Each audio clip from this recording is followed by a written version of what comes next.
Hello, everyone. It's Chrissy and Tanner from Common Sense Education. We are here again, just like we are every single Tuesday, here to give you hot tips, hot off the presses about tools that you can use in your classroom. We're very excited to be here. Come and visit us at Common Sense Education to get all kinds of free resources for you in your classroom. We're here to help you. That's what we're here for. That's our primary purpose. Today, it's Tanner who is going to tell us about a tool.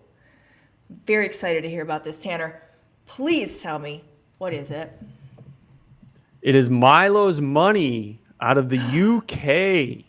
Yes. Go to milosmoney.co.uk to check this out if you want while you're watching the video. This is a really recent review for us that came in at 3 stars, and that we graded around pre-K to 1. It's targeted at ages 5 to 7. And this came on our radar because it got nominated for a James Paul G Learning Game Award, which is a new type of award by one of the most famous theorists about games and learning.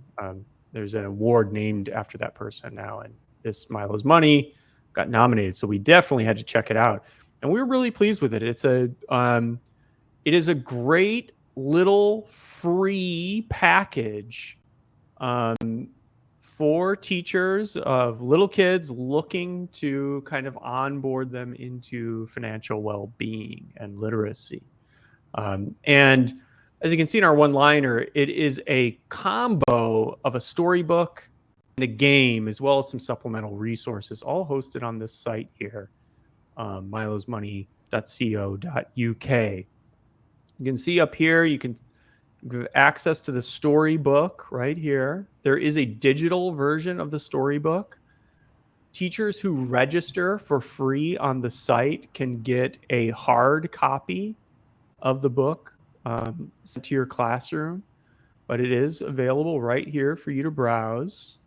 It's a nice little story with a dinosaur named Milo that focuses on really the essential concepts of financial literacy, counting, spending, and there's also a very intentional approach to saving and donating in this program as well.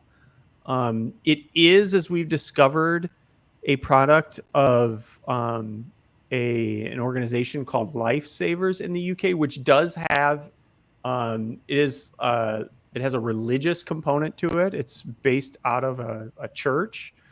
As you can see here, the Archbishop of Canterbury using Milo's Money with some students there. So there is a little bit of that in there. It's not heavy-handed, the religious aspects of this. We did notice there is some school assembly materials that feature a prayer in it that you can easily just remove. But because of that religious component, there is a healthy and I think really great approach to donating and that kind of thing. But so you can browse through the book. The physical book as well as the digital book has pocket activities on certain pages that you can use to supplement what you're reading about with students. These are great for a kind of group activity or a follow-up to what students are reading. And alongside this digital book, there's a digital game. You can see it here. Easily accessible. You just play it right in your browser. It does have English narration and sound effects. Is it in a British accent? I need to know. It is, indeed. Perfect. Which brings up another important point. The money used in this game is British pound sterling, which, can lead to some complications for those teaching in other areas. However, we noticed that the printables, you could probably modify and edit some of them to assist with, if you wanted to modify it to US dollars or something like that. So you can see there's a little level change here. You can choose a character. And then it's a simple click and read. This would be narrated if I turn narration on. And it's focused a lot on shopping and doing chores, which kind of had me reminded of the Old Enough series on Netflix. I don't know, Chrissy, if we've ever talked about that one. We have watched an episode. Yes. Yeah, I love this. Just little kids walk into the store at like age 3 with tasks. It's a great show out of Japan that's available on Netflix, old enough, where they send tiny miniature little kids doing chores and the anxieties that occur. Oh, and and in the United States, parents would be arrested for doing that. But they're followed by a camera crew, which I kept having to remind myself they're not actually 3-year-olds walking by themselves for 8 blocks to a store. Yeah. It's a great show. Yeah. It might be as good as this YouTube show, but I don't. Who knows? Let's not go that far. But you can see, there's simple addition, subtraction kind of things, and unfortunately, if you get the answer wrong, there's not a lot of support. This is kind of why it scored more in the 3 territory for us. It does have solid learning concepts behind it, and the interactivity is nice and simple for this age group, especially if they're using, the mouse. Like, this makes it a bit easier for them. And the storybook's fun, the characters are fun and cute, and it does have this. There are some decision points, like, do you choose to save this, and you save it, and you get to drag your things on the little, it's a nice trolley. Nice, simple experience. But in addition to that, let me see if I can get back here. There are a lot of other resources. If you register, there are up to 50 teacher resources. You can see a sampling of some of them or 60 free teacher resources if you register your school.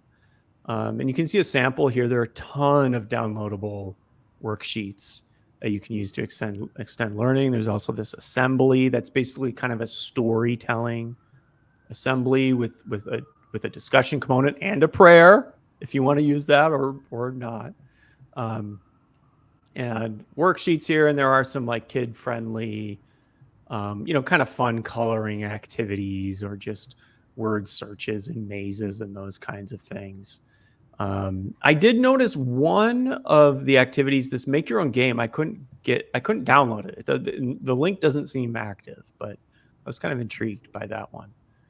So you may run into a few broken links, but that's essentially Milo's money. A free, recommendable financial literacy tool if you're teaching littles. Great. Let's get them up to speed on that money so they can support us.